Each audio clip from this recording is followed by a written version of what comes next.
Hey, what's up guys? Brownie here coming to you with some more AFKJourney, and today we're doing some more PvP stuff because we got the new hero CRYONAIA. And this hero is insanely strong. She is very overpowered in my opinion. She gets to 1 active and your team is basically done for. Now I don't have her built, so we are going to be doing things to counter her today. And I don't really foresee me building her anytime soon, mainly because I just don't want to waste the resources to do it. Not that if I had the resources, yeah, I'd build her, but I'm not gonna go and get those special packs and all that kind of crap just because, you know, they gave us an overpowered hero. But yeah, there are ways to counter her, and we're gonna kind of talk about some of those ways in this video, and I'm gonna show you what's worked for me so far.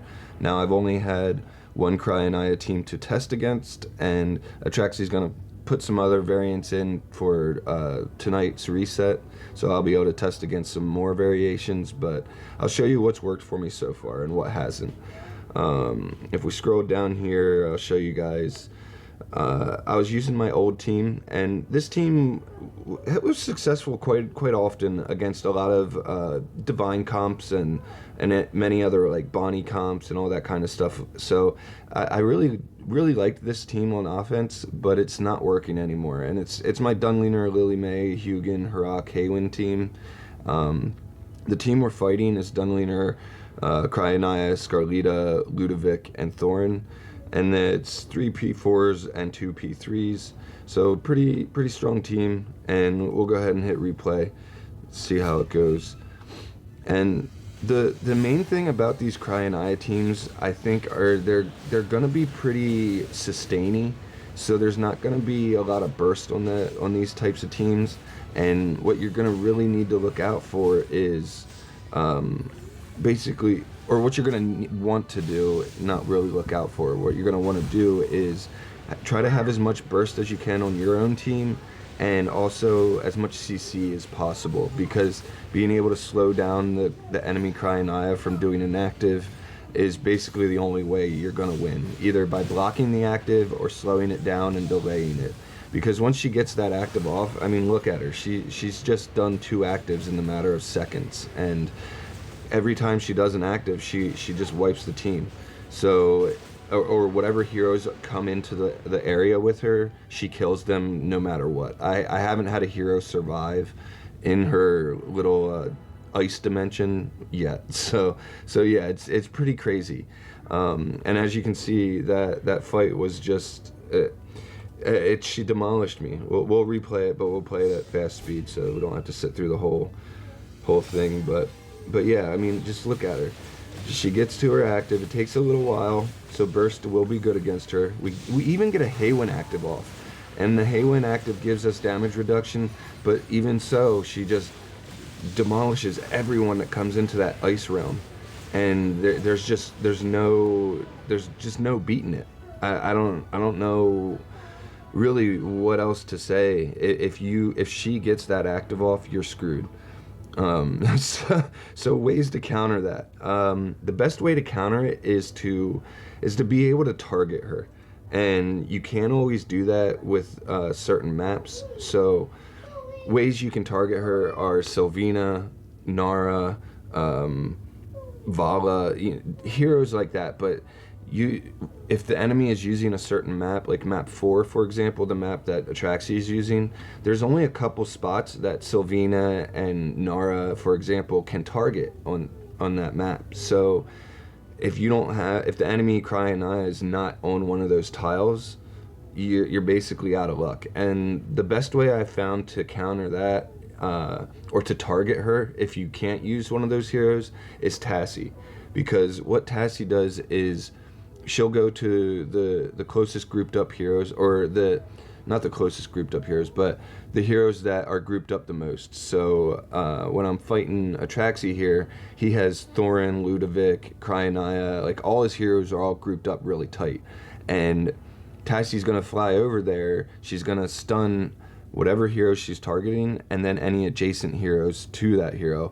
And when they're grouped up, that means she's stunning multiple heroes, and this will interrupt the CRYONAIA, and it will also slow down her slow her down from getting to her active, which will allow my Lily May to hopefully get her own energy up to where she can block the CRYONAIA, or maybe my Dunliner will have his bell up during that time that she actually gets to her active, because it takes her a little bit longer, or maybe my Tassie puts her to sleep in time, you know, all that kind of stuff, or maybe Heroic just eats her. But anyway, let's go ahead and hit replay so we can see what happens here. Alright, so the Tassie goes over, she stuns everybody, so that's slowing down the CRYONAIA from gaining energy. Our Lily May has a full energy bar almost right now. She's going to block the Thorns active, and she still has a full energy bar after blocking his active, and that's going to allow us to actually block the CRYONAIA active right here, and then that's going to allow us to get our Haywin active. Our Tassie's going to get her active off here soon, and Heroc's just going to do his job of what, you know, Heroic does. So yeah, I think we get a Tassie active here coming up. Or do we just end up killing the CRYONAIA with Heroic? Yeah, Heroic just ends up killing the CRYONAIA. So Tassie doesn't always get an active. Sometimes she gets targeted and she dies, and she's, you know, in the middle of reviving her extra life. But yeah, let's see if we can find an attempt where she does do her active. I think this one might be it. But yeah, and as you can see, she stands there for a minute, but she flies over, stuns all three of those heroes because they're all adjacent to each other. And like I said, that interruption is giving us just enough of a stall that it allows our Lily May to get an active block on her, and that's massive for us. So we get the block on the CRYONAIA. Our Haywin's gonna get an active, our Tassie gets an active and puts the CRYONAIA to sleep, and then our Heroic goes off and does his thing with Lily May also doing her Rainstorm Ballet, which does tons of damage, and yeah, we end up getting the win. Now, it looks like we also had a defensive victory against CRYONAIA, so I do want to check that out real quick. This just happened a little bit ago. So if we hop in here, Atraxie attacked us with CRYONAIA, Heroic, Bonnie, Damien, and Dunliner. So we used Freyesto, Lily May, Dunliner, Heroic, and Haywin. And it's kind of a sustained defensive team that is hopefully going to shut down a lot of actives. And I could also run it so that Dunliner heal blocks, because I won against this team and then I lost against this team on defense. And the second time where I lost, it looks like I needed to kind of block the healing from the Damien. But as you can see, we're doing some decent damage. We kill their Dunliner. We end up killing their Heroic with our own Heroic active, and we block the enemy CRYONAIA's active. So yeah, she's kind of just out of luck. If she can't do her active, she is not going to do much in a fight, and it takes a while for her to get to her active. So like I said earlier, burst and combining CC with the burst is going to be a huge way to counter CRYONAIAs. And yeah, hopefully this stuff helped you guys. I'm going to keep doing some more videos about countering CRYONAIA just because of how overpowered she is. She's going to have a lot of teams that she can fit on, and I'm hoping that I can find a lot of counters for those teams so that you guys have a chance at beating this hero and it doesn't dominate PvP too much. But anyway, hope you guys enjoyed this one. Please like and subscribe, and I'll see you guys in the next one.